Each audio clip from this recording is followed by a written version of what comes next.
Hello, everybody. This is Broody Carl Alexander and Miss Jennifer Cain, and we're going to talk with you about anxiety. Anxiety. My first question is, what's the difference between anxiety and being scared? Huh. So fear and anxiety are not necessarily the same, but also are hand in hand. Okay. So anxiety has a lot to do with fear, and being scared has a lot to do with fear. But your body's response to certain situations, like the society that we live in and all the other additional stressors, can be something that is prolonged based on what you expect rather than what's in the now in front of you. So usually when we are scared of something, it's something that is in front of us. A scary movie, something happened traumatic in front of us. Now if we are expecting it to happen based on our previous experiences, that's more of anxiety. So like having anxiety would be being in a car and after you got in a car accident. If you recently got a car accident, you're nervous and uncomfortable and afraid to drive the car afterwards because of the trauma that you experienced in the accident. So if did that clarify that to you? From what you're saying, sounds like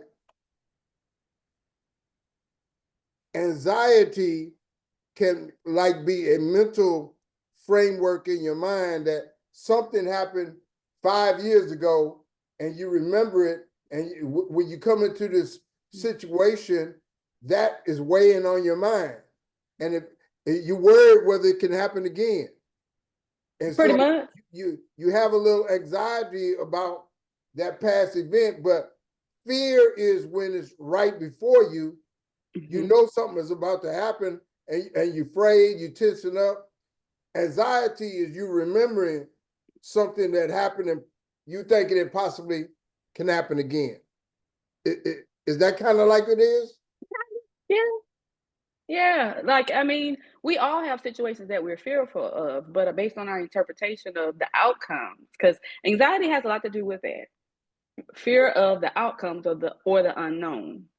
And so that is the when our body, our fight, flight, freeze. So our cortisol hormone gets activated when we are in an anxious state, a fearful state, a state of dread. It could be what helps us get through the situation. So fight or flight and freeze helps us figure out, and our body gives it all the chemicals that we need, the cortisol hormone, to respond to the threat. So that is what we need to respond to the threat. But when that cortisol hormone is lingering around for too long and it's based on perceived threats, then we are more in an anxious stress state rather than just being fearful of something right there in your face, if that makes sense. I mean, we had on this show and on this series, we talked about people being afraid of what's going to happen with Trump, and that's an Mm-hmm. anxiety because you really don't know what's going to happen, or it hadn't happened before, but you're just Mm-hmm. thinking it might happen. That's like an anxiety that people had built up. But when things actually do happen, you can say, okay, I knew that was going to happen, but it doesn't necessarily, or does it add into anxiety? I mean, anxiety is worry, right? Uh, Okay, if we that if we want simplifies to it right there. Oh, there you go. Anxiety is worry. And remember when I said perceived threat, and then they're also based on our experience. But our experiences with worry are different. And I say our, meaning Black people, uh, because also it has to do with our sense of safety, right? I even just any general minorities, especially in this situation, what you were just bringing up about the fear in regards to the Trump administration and the changes and things of that nature. Most minorities has fear, still fearful and anxious about the situation because it's the fear of the unknown, worried about how it's going to impact us.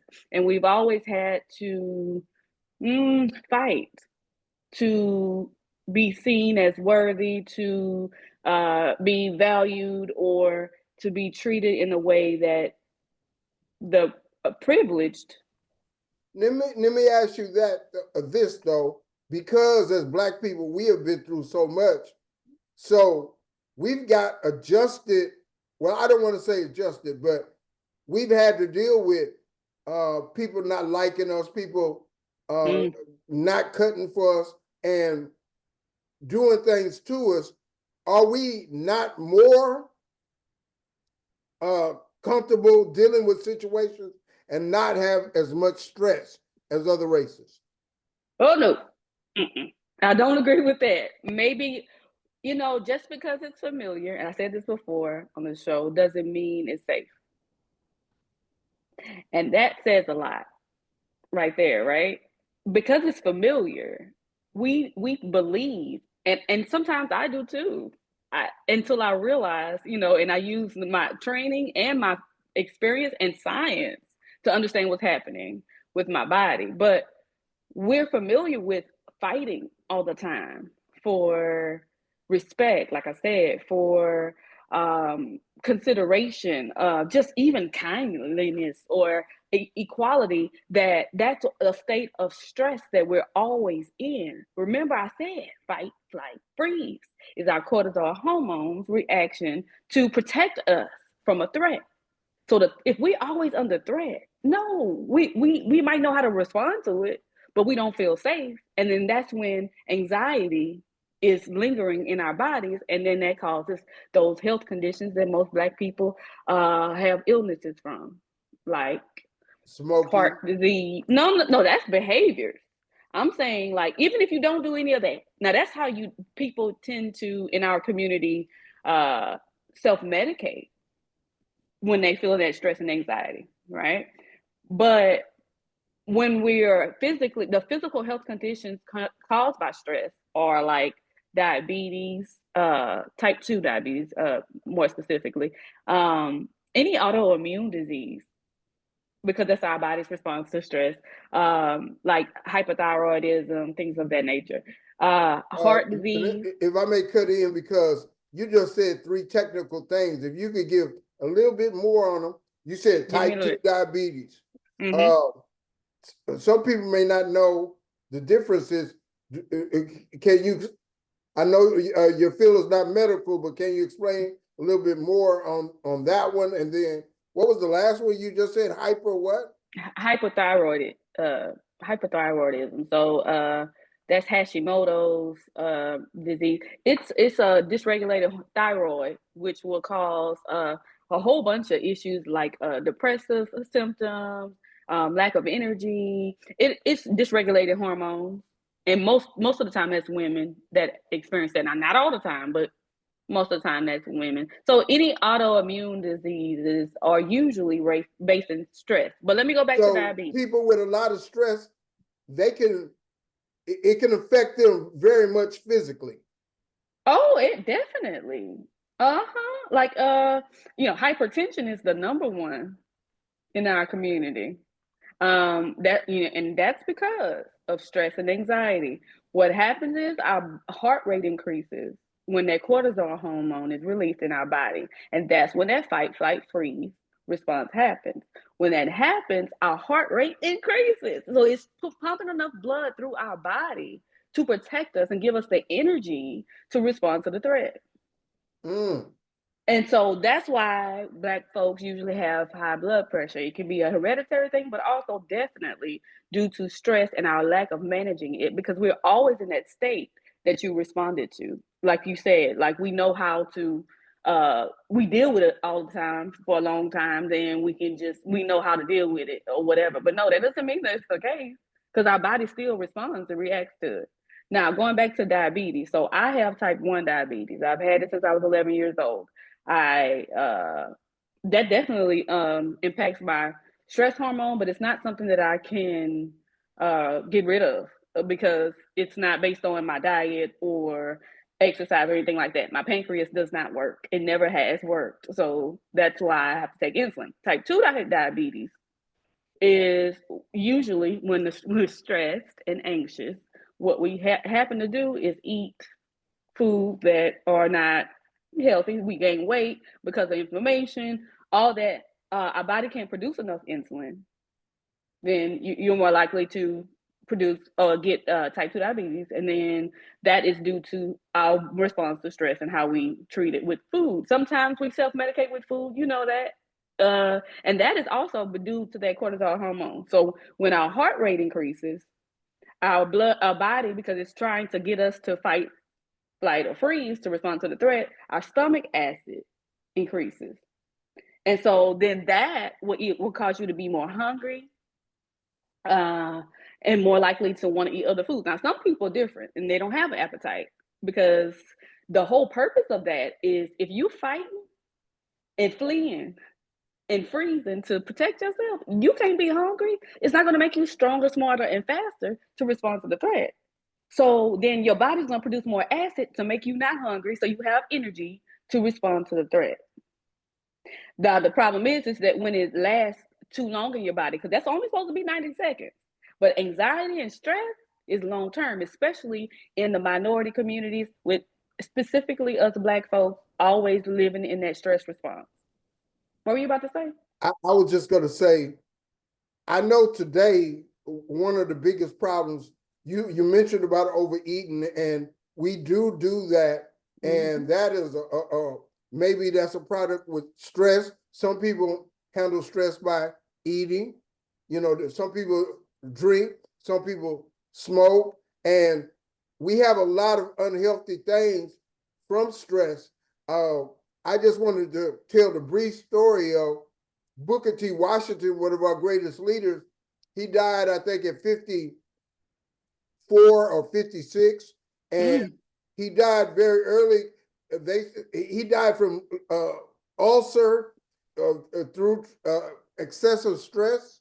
He died from ulcers, and what he was dealing with in that day and time, he was trying to work with the white folks, but behind that, he was also trying to help the Black folks, and the amount of stress that caused them internally to keep all that in, trying to navigate, and it caused them. So I would say that some of our people go through so much stress where, of course, it affects their lives. I think most people, it affects us all in certain ways if it's untreated and unmanaged. See, that's the thing. And then us Black folks, we stubborn.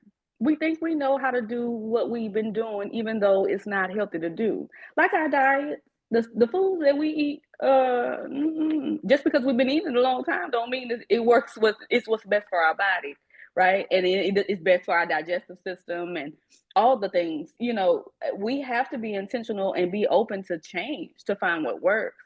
What are some of the best ways to counteract stress and have a more healthy lifestyle? I'm gonna mention some now. Walking and exercise. Sunlight is perfect too. I try to do that. Some people eat fruits and vegetables, and they change their diet and seldom eat red meat. Now that is important as well. One of my favorite, because gastrointestinal issues are what I was referring to in regards to our bodies and its response to stress. So like acid reflux, IBS, irritable bowel syndrome, if I be specific. Okay. Any stomach ulcers, all the things that you're saying comes from partially that will increase acid in your stomach to protect you.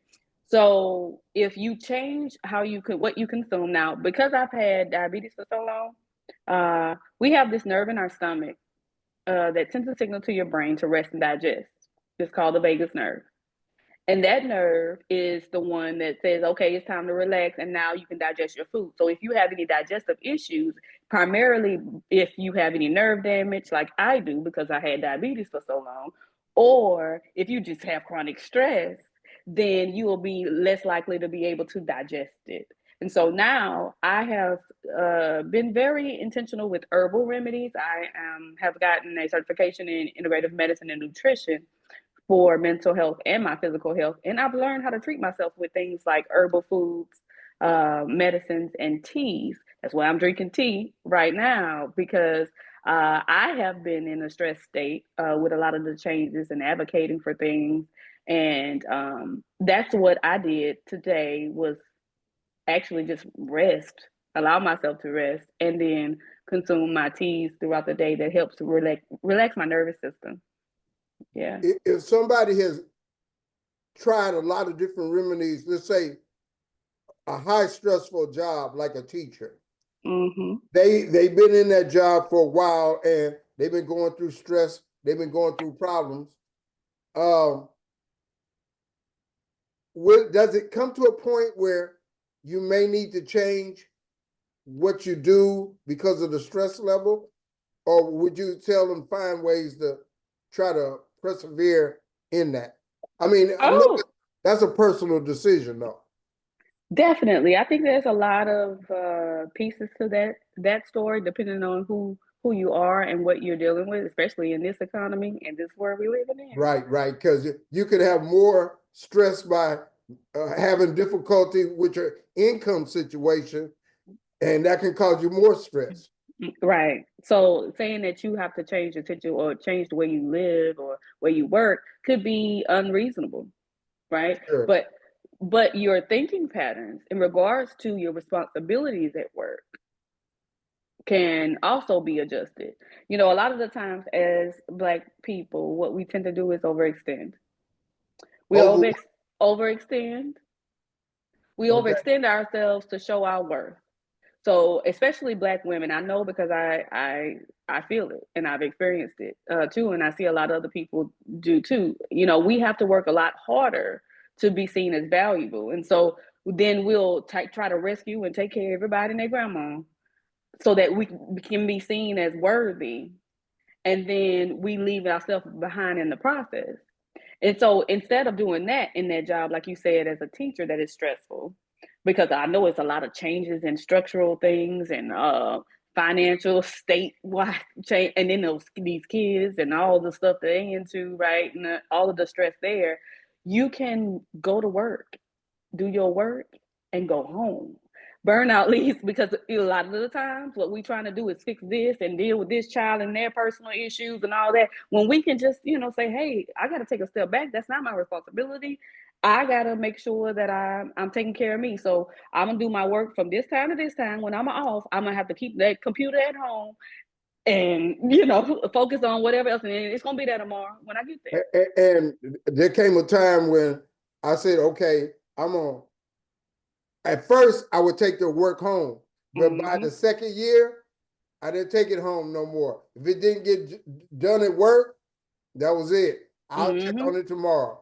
And don't you still got You may still have to same do got that. that job? Don't you still have that job? I'm retired at this time. Oh, okay. But And didn't you have your job still? now, Did you lose your job because you did that? no, I did not. Exactly. Because Right. we think that that's going to put something at risk that really isn't, because that's what everybody else do.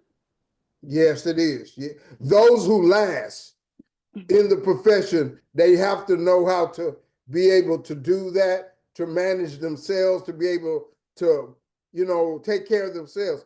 Another Mm-hmm. thing that I got into was, hey, I would stop and take a trip. I would stop and Uh-huh. take a trip. I remember I stopped and took a trip in mid-year and went to Washington, D.C. You accumulate days, so you might as well take advantage of those days, Yep. those self-help days or whatever the Self-care. call them, ma'am. Self-care days. That's what Self-care that days, is. yeah. So you have to do whatever you can do to take care of yourself, because if you burn yourself out and burn yourself out, they're just Mm-hmm. going to replace you. Definitely that right there, because and I think that that's what we personalize, right? Because if Yes. somebody then can replace us, then I have to work hard to be valued, but they still don't value you. You just overextending yourself, and then you're not present enough in your experience of being the best you can be as a teacher or whatever your profession is, because you're so busy trying to keep your job when it wasn't even at risk, and now they expected you to do all the extra stuff that you started to do to keep something that you was fearful about, that wasn't even a fear or something that it was a threat. Like, that is what we living in. And see, that's the stress that I'm saying, that we endure and we don't realize it because that's what we're used to. We're familiar with it. What are some everyday signs of anxiety that people may overlook or brush off? Ooh, trouble sleeping or needing to take a substance to fall asleep. That's a big one. Oh, your face, I've had that. I attribute it to I have a difficulty cutting my mind off. So that's anxiety, Baru. That's what that is. okay, okay. Now I tell you this though, when I go walking and I walk, into fulfillment, which is about 3 laps walking, I have an easier time going to sleep. So Uh-huh. it kind of balances out. But yes, Mm-hmm. I've had that problem since I was 20. That Mm-hmm. difficulty going to sleep. And you say that could be a part of signs of stress. And anxiety, yes. Because what you just said, you said specifically what that is. But see, in our community, we don't realize it, and we feel like saying that we have anxiety is a defeat, and we all have it. Anxiety is something that means that when we have that response, that means we care, right? It means that Mm-hmm. something is important to us. And just because we worry about it doesn't mean that we are weak or anything like that, but we just have to find different practices to manage that worry so that it doesn't impair our functioning. And especially in the Black community, we Yep. don't like to tell people, okay, I was a little anxious in this. We don't like to say Mm-hmm. anything that somebody may take as or you being weak. And so we do have that quite a bit in our community. Uh, Definitely. I don't Definitely. have it as much, but does run in our community. So if that's the number one sign though, like if you, like you said, you lay down and you tired, but you can't fall asleep, or you have to take a long time, or you need a Tylenol PM or some NyQuil or something to go to sleep, that Benadryl. vents all of that, then yeah, it's you most likely are stressed and anxious, and that's why. And that vagus nerve is not stimulated. And that's what you cannot rest when you can't relax and your body doesn't produce those chemicals, and that's usually a key sign to being anxious. Also, like we talked about, constant worrying, worst case scenario thinking, preparing for the future, like elongated future, and we think the worst is going to happen, so trying to prevent that from happening when that's not anything that is impacting the now. That's a big one. Becoming overly irritable and avoidant of other people because like the certain things are more overly stimulating. Like if you usually can go to the grocery store, but like right now I am, like I told you, I'm in a stress state. I know that it's just a lot of things changing around. I got a lot of responsibilities and stuff like that. So being in a stress state, I know if I go in a parking lot, I actually went today to I went to Sam's, and I do pickup because it's Sunday, it's too much going on. I get real like irritable, uncomfortable, aggravated. I start hollering in the parking lot when people don't learn how to. That's a sign that okay, you might be anxious or stressed, and you need to go do something to care for you because you're on edge. So you be yelling at people in the parking lot at the grocery store parking lot? Yeah, in my car, I don't roll the window down, but Oh, yeah, okay. like, But yes. the grocery store can be a very stressful place. You Mhm. know, how many times have we seen people fighting in there, getting in arguments Mhm. all the time? So it can be stressful, but it's necessary. So I Yeah, can understand that. man. Look, and I normally not because I do it all pickup, but I find what and I do what works. I don't expect myself to do it the way other people do it. That's the problem.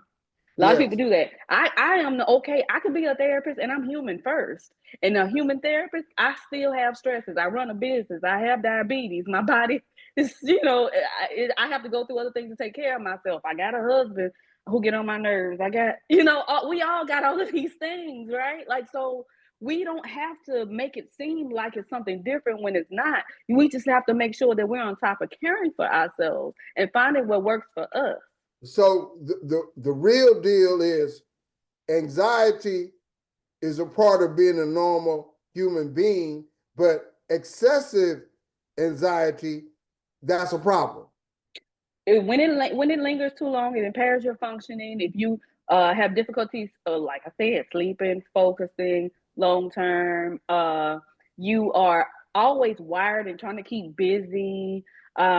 You having these physical health issues that I talked about, the gastrointestinal difficulties, the like constant headaches or tension, muscle tension. And I went to the chiropractor today too.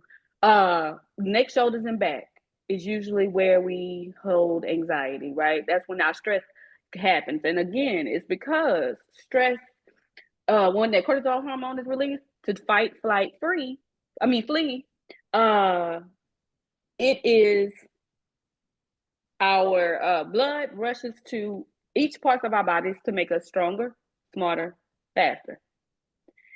And if that blood lingers there too long, because we stand in that hyper aware, activated state, then it causes tension because it goes to our muscles to make us stronger to fight and flee. And so So now, I see, that's the example of the Incredible Hulk. That, mm-hmm. yeah, that, all of these, I guess, different things go into him when he's in fear or feeling scared. So that's Yeah, that's I what they're never trying to show thought of with that, that. huh? I never thought of that, but thank you for that because that is definitely it. And he gets out of character, doesn't he? Very Doesn't he much do so. things that because he is just the kindest little sweetest guy ever, and then he turns into this big green monster that'll mess everything up that comes in his path. Because anger and anxiety does the same thing as far as our physical bodies, right? It still Okay. moves blood around. We gotta, fight for our safety or flee, and it gives us energy to do something about whatever the threat is. Okay. Mm-hmm. I Mm-hmm. I never looked at it or knew it like that. And the people out in the audience, once they see this, they may have some questions and they may want to contact you. We are toward the end. I think I've asked most of the questions that we had. Do you want to make a final statement about Oh, people living with stress, how they can find a way to survive, find a way to survive. So, like, you mean like to manage it? manage it? Yes. So I think it's going to be important to recognize the signs that you're stressed first, right? Because if you don't know it's a problem, you can't do nothing about the problem. And But isn't realistic, it hmm? very normal to live with stress? I mean, In this how can society, yeah, somebody know that they are overly stressed? I mean, the stuff we talked about. okay, I understand, but people go to work every day and they have all of these different things that they have to deal with. They have to deal with their husband or wife, their kids, somebody cutting them off when they're driving. All Mm, of us have to deal with that. All of us have to deal with that. And I mean, if we saw the movie, Michael Douglas movie, I think it's called Fallen. He just snapped. He finally snapped. He was going through all of that. And I guess it is amazing that most of us don't snap because all of us are dealing with it. But he snapped and he went crazy. The final thing was when he couldn't get a breakfast order at McDonald's because the breakfast orders had passed and now it was lunchtime. But he wanted a breakfast and that was his last straw. I And never seen that movie, but I need to go watch it now.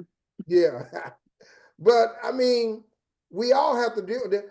In American society, that's Mm-hmm. part of what we have to deal with. We have That's to work true. and so forth. So it's a difficult thing sometimes managing. I find going on trips helps me. Yeah, me Just too. But sometimes everybody can't afford that, love. that's true. I do have um, a special program because my daughter works for Southwest Airlines. So Well, I need to talk to you because I'm trying to. yes, she does work for Southwest West Airlines, and That's my favorite one until they make these changes. But yeah, we'll see. But yeah, I travel a lot too. I do, but everybody doesn't have the means. And honestly, now things are significantly changed where it's going to impair some of that traveling now with the economy too. But that's true. I hear you when you say we live in a high stress society. That's why I wanted to have this show and this conversation. It is true that we do live in that, but that doesn't mean we have to live in that space all the time. Yeah, we have certain things that we have to do. Take care of ourselves, take care of our families, get through the day, go to work, all those things. Yes, there are some crazy people out here in these streets too. The thing you always said about boundaries That's can it. prevent some things from happening. If you set up boundaries, Mm-hmm. somebody will know not to come and bring you a situation that is not conducive to you, and they won't bring it to you because you know you have boundaries. So that Well, they can bring it to you, but you're gonna let them know what they can and cannot do. Because some people don't respect boundaries. It doesn't matter how many boundaries you have, but if you set the boundaries like at your job, that what we just talked about. So you let your boss know, hey, I know I used to overextend myself or whatever, go out of my way after these hours, but now from now on, because it's impacting my health, I'm not doing that anymore. I'm gonna do everything that I can in my workday. That's a boundary too. And that's it. yes, After that, don't contact me because I'm not gonna be able to help you until my next work day starts. And that's it. And being strict with that in your time can be a huge stress reducer. yes, That yes. also in relationships, I find myself doing that overextension sometimes as a mom. Just trying to make sure that my children are protected and safe, especially in this questionable world we living in, right? But I gotta also make sure that I'm healthy to be able to notice when they need me instead of me trying to respond to things that I fear instead of what's fact and in my face and in that moment right now. So just being mindful of what we're addressing in the moment rather than what we are afraid of, or what happened to us that we don't want to happen to other people around us, because that's all based on our experience and perception. I I think do that's pretty important. good on that. Not thinking about things that may happen, have happened in the Mm, past. I think I do pretty good on that. I try to live in reality, but we all have a history. So, definitely. certain things come up. You just got to try to Hmm. protect yourself against those. Yeah. Now, what also is important is to know when your body is in fight or flight. You got to know. I know my warning signs. My neck, shoulders, and back hurt. If I'm really stressed, my eyes start to twitch where I can't Mm. control it. And that's like a really high state. And then I got to say, oh wait, hey, what am I? What do I need? What I need? Or I have digestive issues. Either I'm not eating like I normally do, or it's hard for me to digest it, or I have more acid reflux. That's how I know, okay, wait, I need to, or I'm more and more tired, like fatigue. Like it doesn't matter how long I sleep, I'm still tired. Um, those things, or I can't focus. Like I'll look at and I'll be there, I'll be in a certain situation where I need to process it or be in present, and I can't. That's how I know. So if you know your body and your warning signs, then you can address it early. Uh, Ways that I address it is I yesterday, because I was like I told you earlier, I was moving offices and I had to fight for that because they weren't treating me as a valued tenant. And so I was moving offices, and I was just overextending myself trying to get it all done before, because I want to make my office look nice and all that. And I was excited, and I used that energy to do it. But after that, I'm tired. I'm physically tired, and I already wasn't feeling good before. So then I went ate my comfort food. I sat in a restaurant by myself, and I just enjoyed my hour and some. I left my husband and daughter at home, and I sat there by myself, put my phone down, because that media is distracting, stressful. Uh, Yes. so I put it all down. I sat there. It was nothing on no TV but they menu, and I just enjoyed my hour and a half there eating some food that made me feel good inside. And I knew my body would be able to digest. That is self-care. Just eat, you can do that at home. And then just being mindful, like enjoying the flavors. You know how we rush and eat mostly in our culture. We just eat whatever right in the moment, or eat a quick lunch. If you notice that you stressed and you can't focus and you overwhelmed, just being intentional about what you eat and not doing anything while you eat for lunch can give you the Just most energy. enjoy the flavor. The Yeah. textures, the aromas, the experience, and not doing on your phone or doing some homework and typing in the middle of it can give you such a great boost throughout your day. I remember I went up into the mountains. We were at this time, I was a little boy.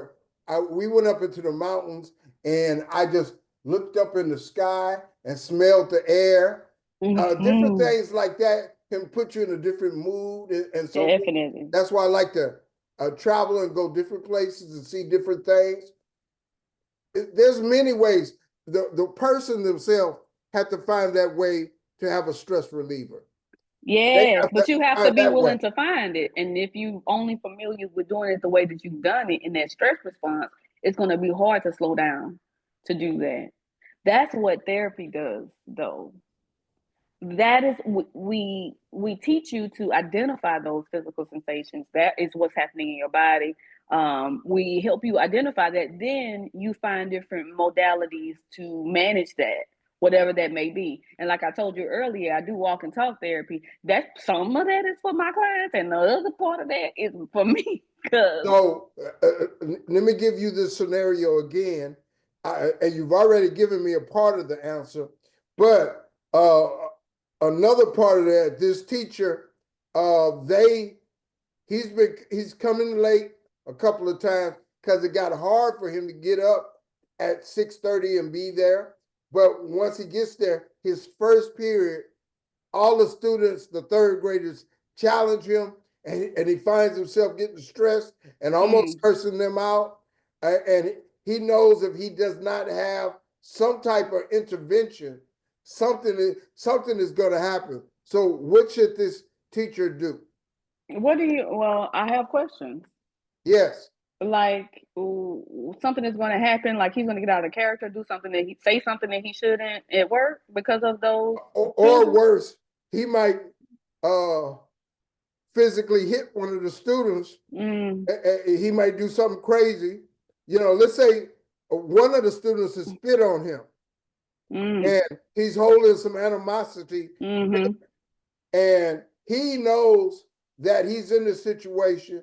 He already goes home on time, but he comes late because he's stressed. uh-huh, Also, his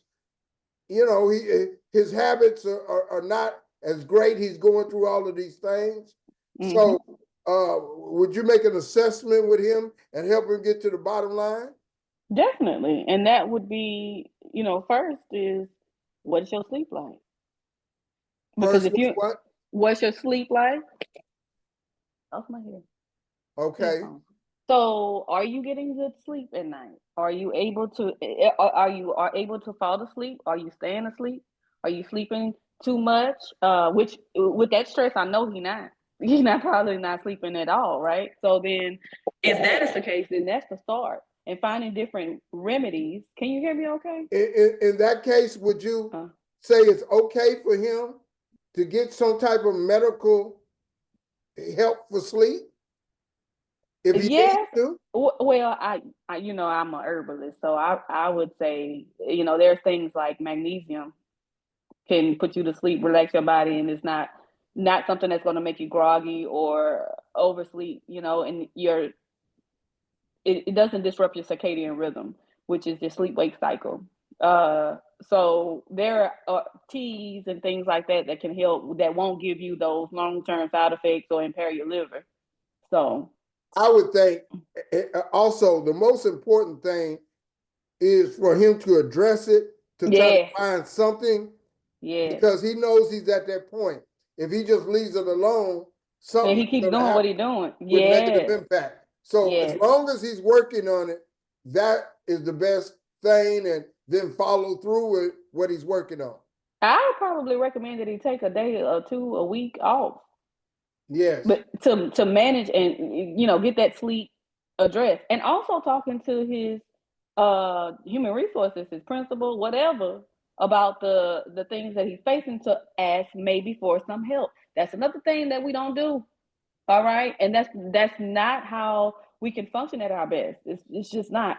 You can ask for help. You can find other people have been through what you've been through in certain ways, and may have suggestions. They may have different ways to manage it, and you are just doing what you can in that fight or flight, and that's not even a healthy place to be, and it causes suffering. So asking for help is something that's one of those remedies to managing stress too. But we There's are, so many things that people go through and so forth.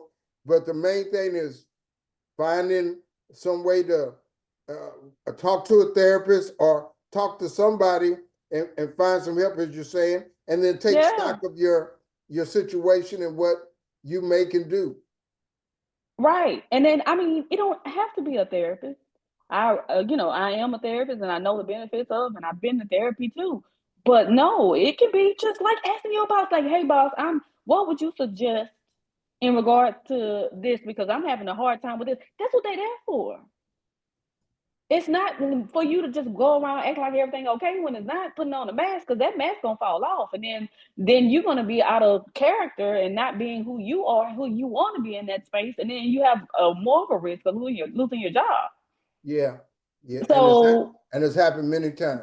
mm-hmm, mm-hmm. Yeah, That's another thing that I want to make sure I highlight: redefining what strength is, because I think in the Black community that holding it all in and not letting anybody else see is being strong, or being able to take all of everybody else's shit and not show that it impairs us or well, impacts us. that's a whole nother subject. See, for a man in the Black community, he can't show vulnerability as much, you know, Mm. especially, Because of judgment. ma'am. Because of judgment. Well, let's say if he shows it with a lady and that lady is not mature, she's gonna look down on her. Mm. Certain situations where you have a competitive situation with other people, if you show vulnerability, they're gonna look down on you. That's a whole kind of another subject that Mm. we do have that in the Black community.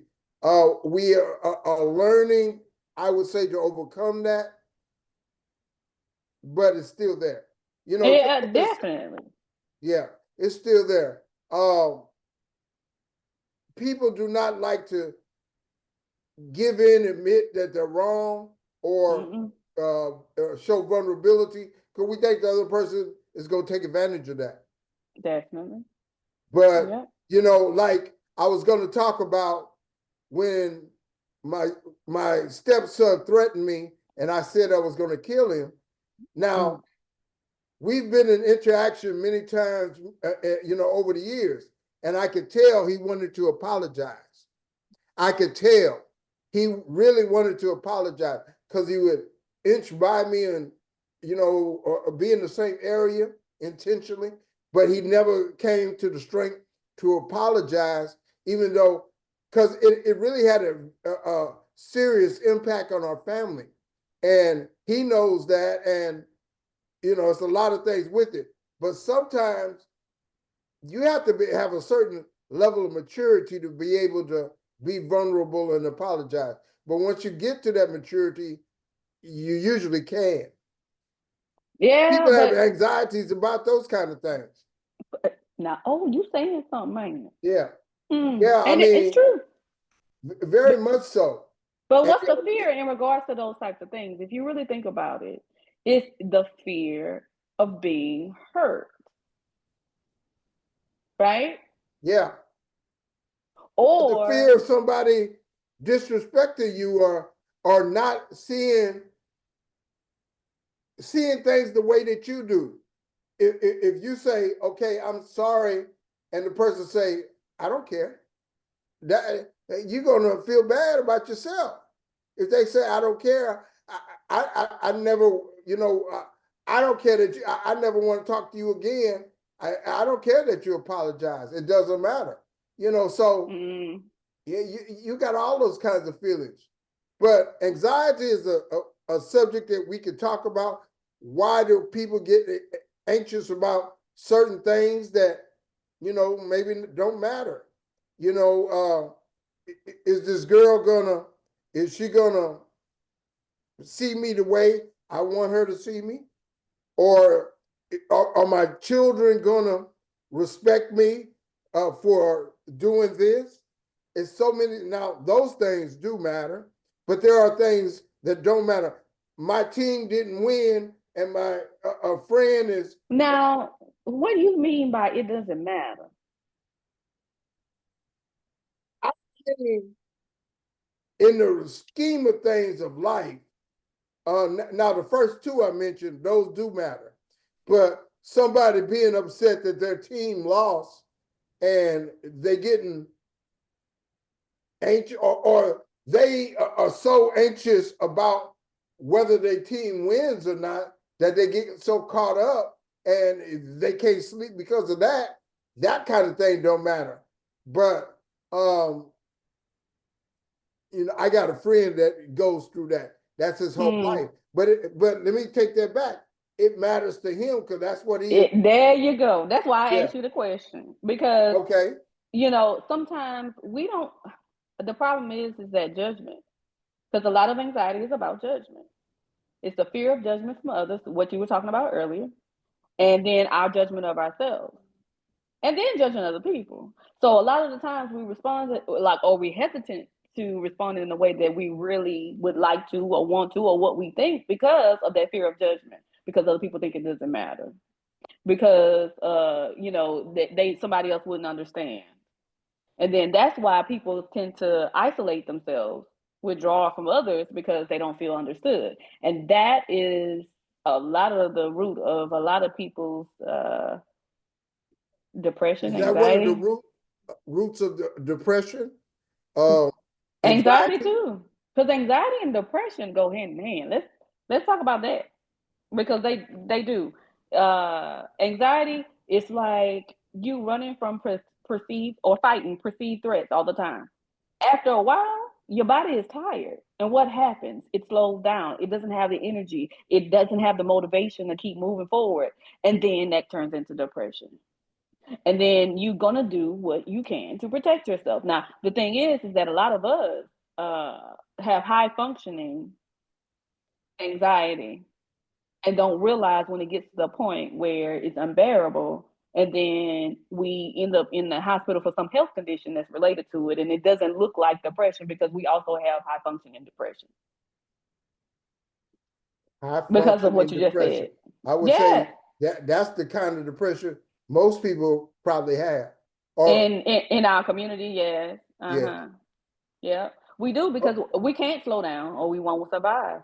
We won't, and the goal is not survival, it's to thrive, right? We want to be able to have these stressors, but also move through them and live while we have them. And examples of that living is you actually going on those trips and enjoying it in the moment, not worrying about whatever's back at home, being present in the moment, because that is imperative to actually live, because that's the only thing that we can control, improving our moment. And if we really are intentional with that, we can make so many decisions that allow us to be the best version of ourselves. And that is the key. How can we be the best version of ourselves? How can we do that always? That's something that, you know, we don't over, think about it, but it should just be an even keel thing that how can we be the best version of ourselves? We are toward the end of our show. I'd like to say thank you again. And can we have our next show May 18th? I believe so. If I'm not on a vacation, I believe. Okay, all I right. believe so. We'll think about that. And maybe No, you didn't say anything about April. I didn't. Oh, I'm sorry. It's March 29th today, ain't it? Or 30th? March Yeah, March 30th. 30th. 30th. Okay. Well, I'm gonna get in touch with you. I gotta look at Okay. my schedule. So I'm gonna ask you a date. I'm gonna get in touch with you. I also have to ask you something else at another time once we get off. Yes, sir. All right. All right. Well, we've talked about a lot about anxiety. Maybe we can continue this conversation. We'll talk I about would that. like to. All right. I would Sounds like to. good.